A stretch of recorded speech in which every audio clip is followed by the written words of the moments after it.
Yesterday, I spent the day working with my lender to work up an offer for my clients based on their goals. We work together to run all of these different scenarios because there are options, and I just want to go over those options with you so you can see what the different scenarios look like and how you can structure it based on your specific goals and needs. So I want to give you the specifics of these scenarios and kind of let you see how things can be adjusted. So my clients were looking at a property where the list price had started at $329,900 and they had just dropped their price to $314,900.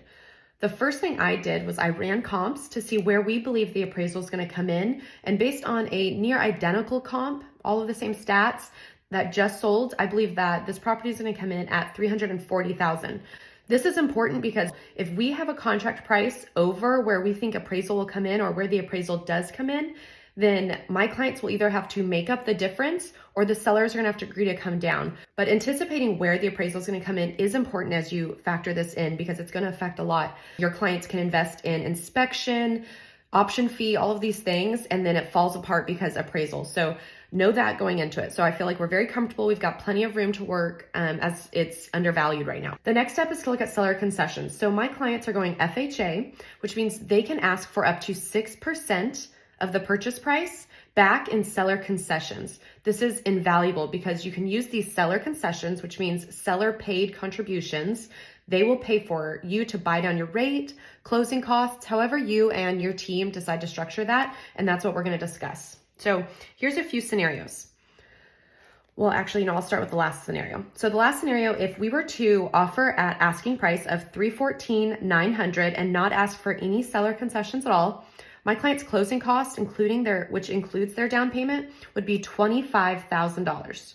Their monthly payment would be $2,947, and that includes an estimate of insurance and HOA. And then the seller would take home essentially what you're offering because you're not asking for any concessions back, which is $314,900. Now, my client's priority was their monthly payment, but we gave them, again, several scenarios. If we were to ask for $15,000 in seller concessions, offer purchase price of $320,000. The lender, the way he structured this is he gave a little bit of those those seller concessions to closing costs and the monthly payment. So closing costs for my clients at this scenario would be $15,000.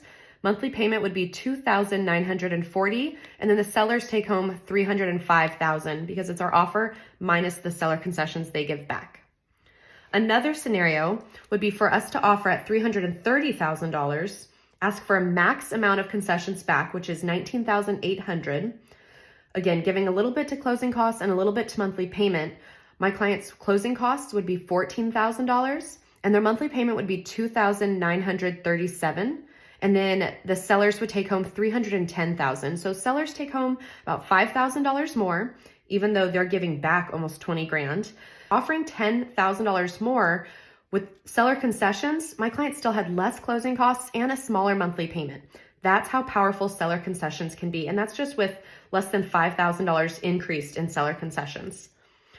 My clients heard those first two scenarios and they decided they want to put all of the seller concessions to their monthly payment and not their closing costs. Their monthly payment was more important to them and buying down that rate. So with that in mind, the lender reworked the numbers, again, offering $330,000, asking for a maximum amount of seller concessions back of almost $20,000. My client's closing costs would go up to $20,500, and again, that includes the down payment. Their monthly payment goes down to $2,730, and then the seller takes home the same amount, the $310,000 and $200. So as you can see, if you apply seller contributions the right way based on the client needs, there's really lots of options based on whether they want to keep as much money in their pocket and not have to bring a lot to the closing table, or whether they want to make sure that their monthly payment is lower. I say all this to say that there are options based on your goals. So if your goal is to get to the closing table without having to bring a massive sum, you can ask for seller concessions to buy down your closing costs.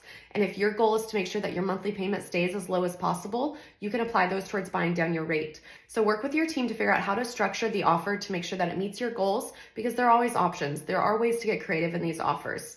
Something else to keep in mind with these interest rates, a lot of seller concessions are going to buying down the interest rate. If that happens, and let's say the interest rate comes down 2% in the next few months or something, that money that you've applied towards buying down your rate, you can actually refinance to the lower rate, take that seller concession that was being applied towards your rate and apply it towards your principal. So at no point do you lose the money that you're negotiating for, even if you negotiate for seller concessions to buy down the rate and then the rate goes down a few months later. You always have options. Make sure you're talking to your realtor, and if you have any questions, you can message me.